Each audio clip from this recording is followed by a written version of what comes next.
Morning बच्चों, आज मैं कक्षा 10 विज्ञान का इकाई 2 विद्युत तथा विद्युत धारा के प्रभाव, जैसा आप लोग ब्लैक बोर्ड पर देख रहे हैं, ये लिखा हुआ है इकाई 2 विद्युत तथा विद्युत धारा के प्रभाव। अध्याय 7 ओम का नियम एवं प्रतिरोधों का संयोजन।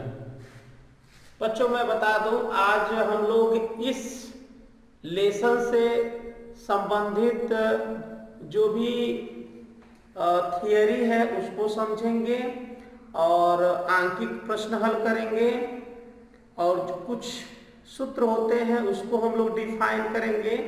तो सबसे पहले बच्चों आइए हम लोग ये देखते हैं कि आखिर ये जो लेसन का नाम इकाई 2 दिया है विद्युत तथा विद्युत धारा।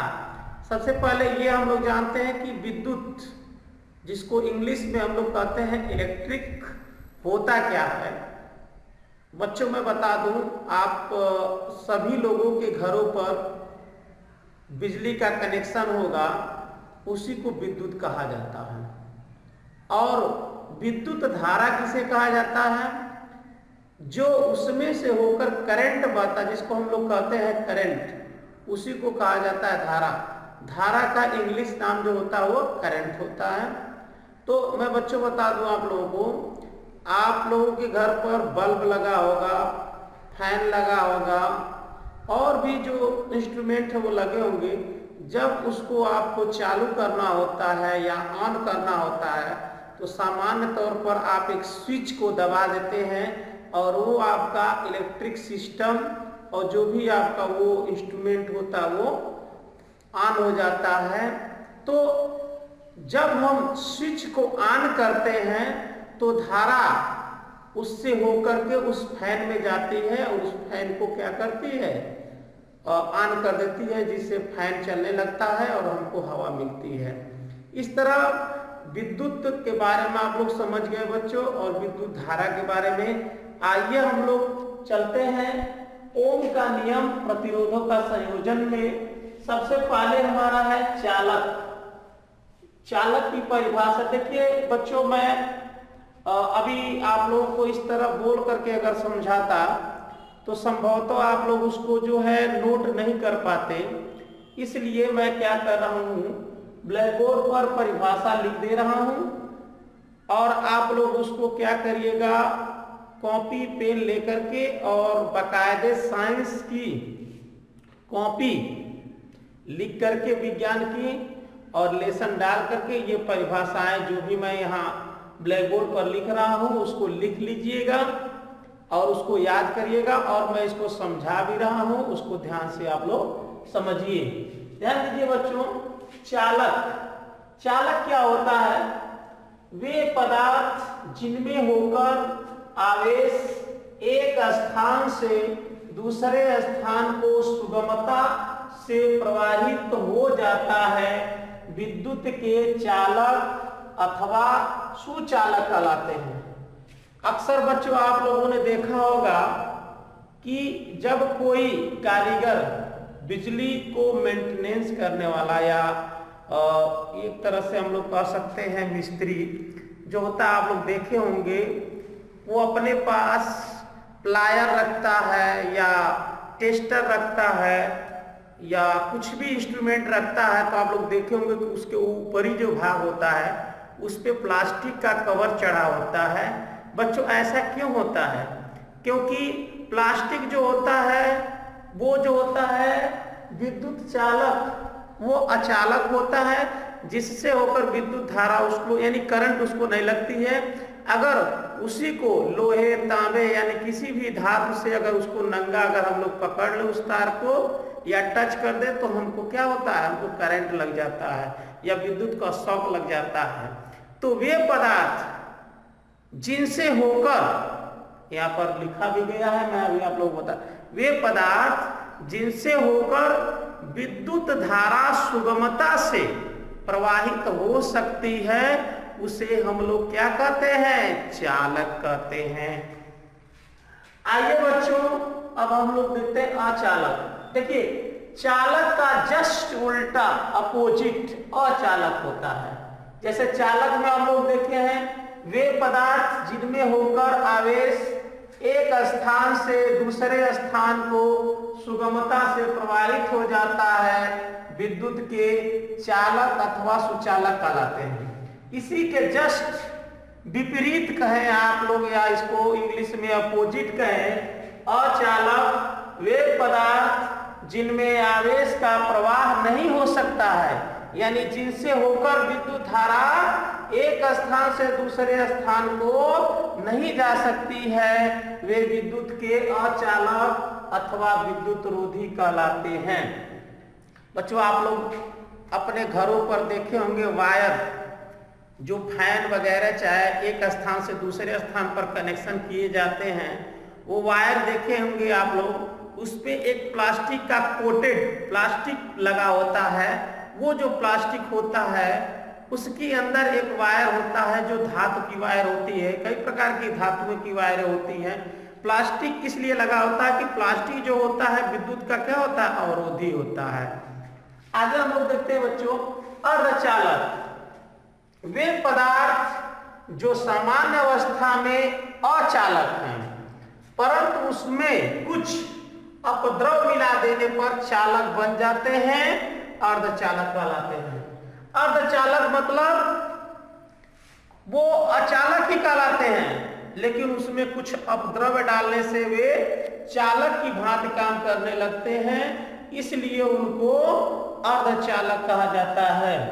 आइए बच्चों अब हम लोग ध्यान देते हैं वैद्युत ऊर्जा के स्रोत, यानी किस से हमको विद्युत ऊर्जा प्राप्त होती है उसको हम विद्युत ऊर्जा के स्रोत कहते हैं। वैद्युत ऊर्जा के स्रोत में सबसे पहले होता है वैद्युत सेल, आप लोग देखे होंगे। दूसरा होता है वैद्युत जनित्र अथवा डायनामो जिसको जनरेटर कहा जाता है। तीसरा होता है तापयुग्म। चौथा होता है प्रकाश वैद्युत सेल जिसको हम लोग सोलर लाइट या सोलर सिस्टम कहते हैं। आजकल ये सबसे ज्यादा प्रचलन में हो गया है। आप लोग देखे होंगे कि घरों के छतों के ऊपर एक काला कलर का प्लेट होता है, उससे सूर्य की रोशनी उस पर पड़ती है और उसके द्वारा जो है ऊर्जा अवशोषित करके एक बैटरी में उसको बैकअप कर लिया जाता है और रात को जो है उसका प्रयोग किया जाता है प्रकाश के रूप में, उसको प्रकाश वैद्युत सेल कहते हैं। पांचवा नंबर पीजो विद्युत स्रोत होता है। अब आइए बच्चों हम लोग ध्यान देते हैं विभवांतर। विभवांतर क्या होता है, किसी परिपथ के दो बिंदुओं के बीच एकांक आवेश को प्रवाहित करने में किए गए कार्य को उन बिंदुओं के बीच विभवांतर कहते हैं।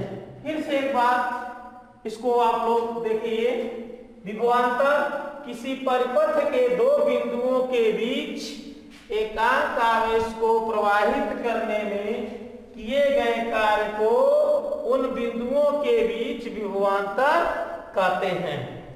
यानी कोई ऐसा परिपथ हो जो उसके बीच की कुछ दूरी हो तो उसके बीच जो किया गया कार्य होता है वही विभवांतर कहलाता है। विभवांतर भी बराबर होता है कार्य बटे आवेश। विभवांतर को हम लोग भी से निरूपित कर रहे हैं, यहाँ देख रहे हैं बच्चों आप लोग। कार्य को हम लोग W से और आवेश को Q से। तो ये सूत्र हमारा बन जाता है W बराबर V इंटू Q, जहां मैं यहाँ लिख दिया हूं, जहां W आपका क्या है कार्य एवं इसका मात्रक होता है जूल। कार्य का मात्रक होता है बच्चों जूल, क्योंकि बोर्ड एग्जाम में इसको ध्यान रखिएगा, एक नंबर में पूछता है मात्रक कि कार्य का मात्रक क्या है, आवेश का मात्रक क्या होता है ऑप्शन में। तो यहाँ ध्यान दीजिए, यहाँ W कार्य एवं इसका मात्रक जो होता है जूल है, V जो है वहाँ विभवांतर है एवं इसका मात्रक वोल्ट होता है, Q आवेश है एवं इसका मात्रक कूलाम है। और इसके आगे देखते हैं बच्चों, आइए वैद्युत धारा। अगला देखिए आप लोग वैद्युत धारा क्या होता है, यहाँ पर मैं लिख दिया हूँ इसकी परिभाषा, इसको ध्यान से देखिए, मैं इसको समझाने भी जा रहा हूँ। आवेश प्रवाह को वैद्युत धारा कहते हैं। वैद्युत धारा की दिशा धन आवेश के प्रवाह की दिशा में होती है। आवेश प्रवाह की दर को, यानी मैंने बताया था आप लोगों को कि जब किसी